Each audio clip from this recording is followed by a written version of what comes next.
ఇప్పుడు మనం కా గురించి నేర్చుకుందాం.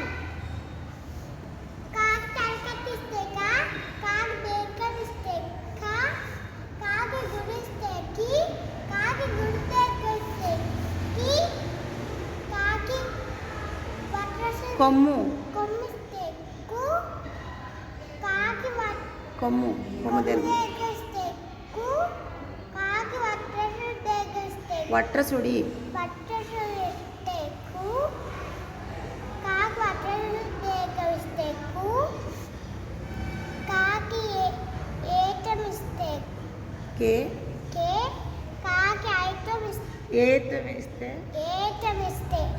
కే, కాకి ఐటమిస్తే కై, కాకి ఓటమిస్తే కో, కాకి ఓటమిస్తే కో, కాకి ఔటమిస్తే కౌ, కాకి సున్నా పెడితే కహ, కమ్.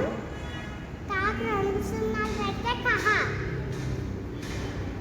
Thank you.